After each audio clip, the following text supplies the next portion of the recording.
Appeal करी थी। ऐसी इस क्षेत्र की पूर्व विधायक अजीत राजू जी की माता जी के साथ चर्चा करते हुए और उनसे उनका प्रेम और स्नेह प्राप्त करते हुए इस दोनों प्रदेशों के मुखिया और अभिभूत करते हुए ये दृश्य अपने आप में एक इबादत लिखते हैं और यहाँ की जनता जनार्दन अपने जन्मदिन को देखने के लिए पूरी संविधानता के साथ खड़ी होकर उनका स्वागत और अभिनंदन कर रही है। मैं इसी क्रम में आपके लोकप्रिय मुख्यमंत्री जी दोनों प्रदेशों के आपसे आग्रह करता है कि सब लोग बैठ जाए, आराम से बैठ जाए।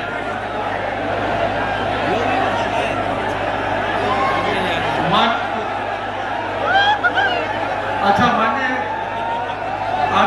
योगी आदित्यनाथ जी एक बार सबसे एक बार यूं कर दिया जोरदार प्रेम करते हैं। धन्यवाद। अब मैं यहाँ के और इसीलिए हम लोग आए हैं बहनों भाइयों। देखो अरे कुछ बच्चे हैं वो भी होगा ना धीरे धीरे करके। ये सारी चीजें एक साथ होनी है क्योंकि हम तो वृंदावन बिहारी लाल के भक्त हैं और वृंदावन बिहारी लाल ने क्या कहा था? परित्राणाय साधूनाम विनाशाय च दुष्कृताम। उन्होंने एक ही बात कही थी, सज्जन लोगों का हम संरक्षण करेंगे और दुर्जन लोगों को उनका सही ठिकाने पर भेजने का काम भी करेंगे। और बहनों भाइयों आज यही हो रहा है। नया भारत आज पाकिस्तान में थर-थर कांपता है, कहता है कि उसके यहाँ जो मोस्ट वांटेड आतंकवादी थे सब एक एक करके मारे जा रहे हैं, एक एक करके मारे जा रहे हैं। पाकिस्तान भयभीत है, कहां छुपे हैं? यह ताकत है भारत के 140 करोड़ लोगों की ताकत है और इस ताकत के प्रतीक है देश के यशस्वी प्रधानमंत्री श्री नरेंद्र मोदी जी। आज कहीं आतंकी घटना नहीं घटित हो सकती, नहीं तो कांग्रेस के समय में विस्फोट होते थे, आतंकी विस्फोट होते थे और कांग्रेस के लोग कहते थे अरे साहब सीमा पार से आतंकवाद आ गया। अरे सीमा पार से आ गया तो आपके पास में तो बहुत कुछ है, भेजो वहां पे। जब माहौल सुरक्षित होता है तो समृद्धि का मार्ग भी बनता है। लेकिन सबसे खतरनाक बात क्या है?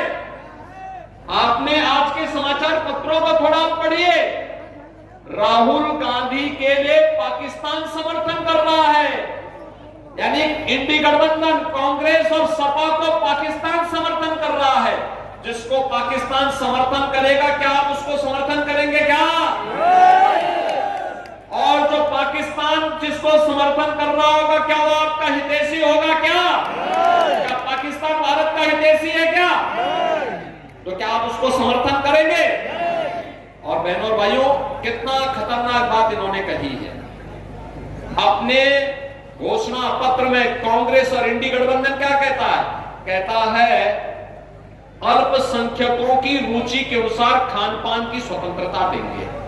मैं एक बात पूछना चाहता हूं बहनों और भाइयों, मैं एक बात पूछना चाहता हूं, ऐसा कौन सा खान पान है जिसको बहुसंख्यक समाज नापसंद करता है, अल्पसंख्यक समाज पसंद करता है? कौन सा ऐसा है? क्या रोटी आप खाते हैं, क्या वो रोटी नहीं खाते? चावल आप खाते हैं, क्या चावल वो नहीं खाते? आप जो भी टोस्ट लेते होंगे, पकौड़ी खाते होंगे, छोला खाते होंगे या फिर जो भी खाते होंगे वह भी खाता है। लेकिन एक चीज में हम सब में विभेद है।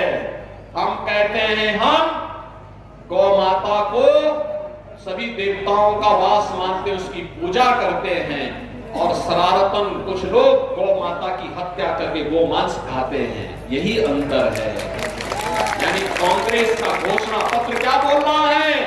कह रहा है हम गौ हत्या को प्रश्रय देंगे। क्या आप गौ हत्यारों को प्रश्रय देने देंगे क्या? गौ हत्या होने देंगे क्या? क्या नरक के द्वार खोलेंगे क्या? और कांग्रेस के इस पाप में भागीदार बनेंगे क्या? समाजवादी पार्टी के इस पाप में भागीदार बनेंगे क्या? इस पाप में भागीदार बनने के लिए नहीं आए हैं हम लोग।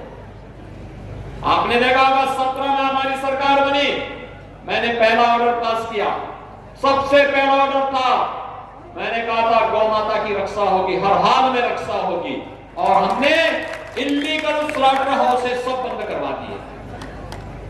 इसके बाद गोवंश बढ़ा, पहले तो घर घर से चोरी करके गाय और भैंस लेके चले जाते थे, अब किसी की हिम्मत नहीं कोई गाय भैंस किसी के यहां खोल करके लेके चली जाए।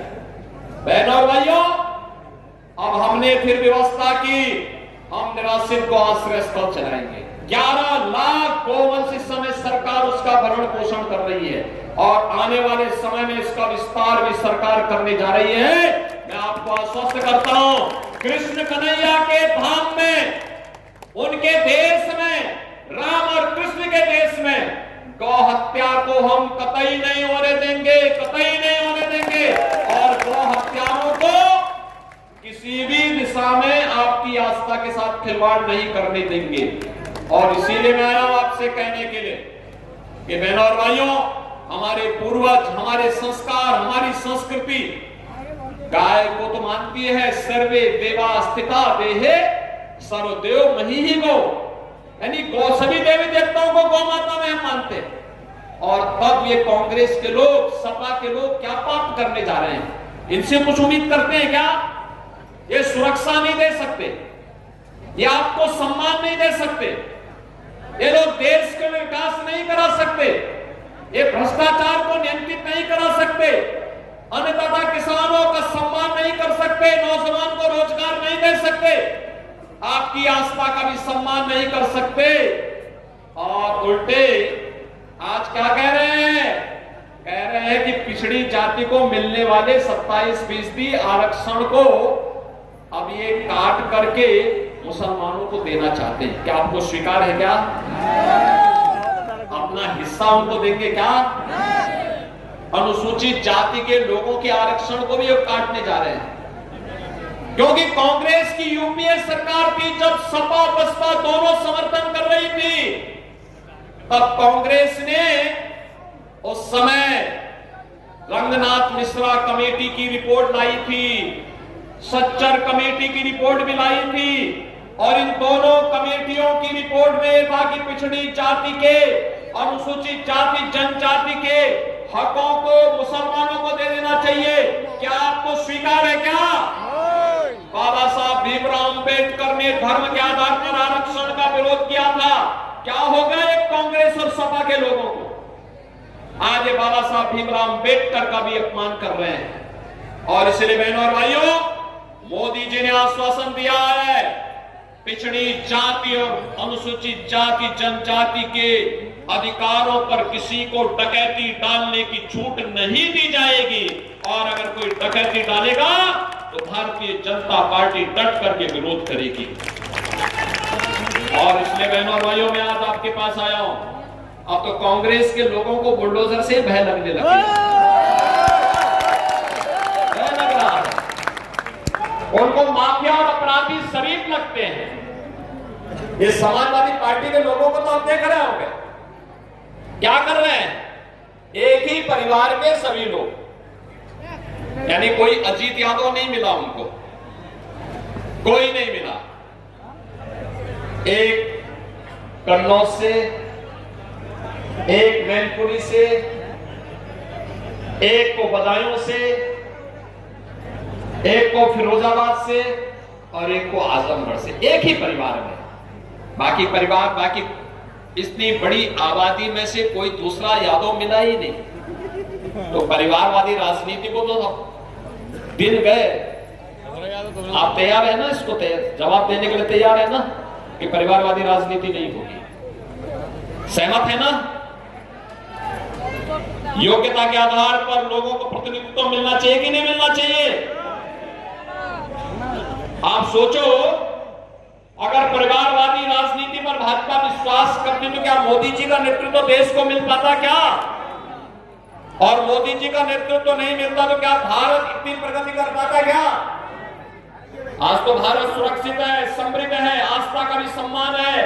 और उत्तर प्रदेश में तो अब दंगे भी नहीं होते, कर्फ्यू भी नहीं लगता। कर्फ्यू लगाने वाले, दंगा करने वाले गले में तख्ती टांग करके जान की भीख मांगे फिर जा रहे हैं, कह रहे साहब एक बार जान बकस दो बस। और इसलिए बहनों और भाइयों, आज मैं आया हूं आपसे कहने के लिए, भारतीय जनता पार्टी ने अपने एक सामान्य कार्यकर्ता को, श्री दुर्विजय साक्य को अपना प्रत्याशी बनाकर के आपके बीच भेजा।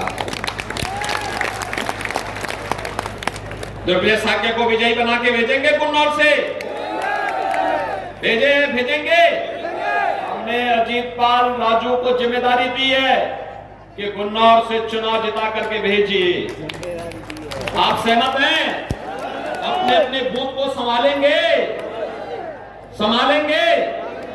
और बहनों और भाइयों, मोदी जी का, मेरा, डॉक्टर मोहन यादव जी का संदेशा घर घर पहुंचा दीजिए और पहुंचा दीजिए। कहिए विकास और सुरक्षा की जिम्मेदारी हमारी, आपके सम्मान और आपकी आस्था के सम्मान की जिम्मेदारी हमारी। आप कमल चुनाव चिन्ह से मां लक्ष्मी को यहां पर लाने की तैयारी करिए। मोदी जी को देश की सत्ता फिर से सौंपिए। दुर्विजय साक्य को भारी बहुमत से विजयी बनाए। आप बनाएंगे? लेकिन उसकी शर्त है, चुनाव के दिन पहले मतदान फिर जलपान। पहले मतदान फिर सहमत हैं? अपने साथ लोगों को वोट देने के लिए ले जाएंगे। और बहनों और भाइयों, एक काम और करेंगे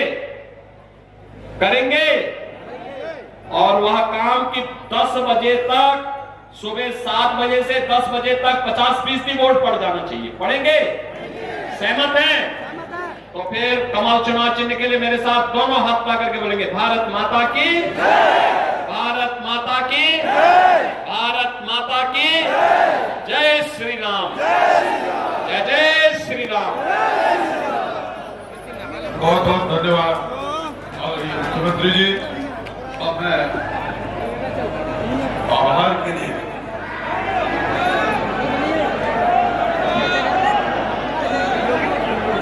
इलामत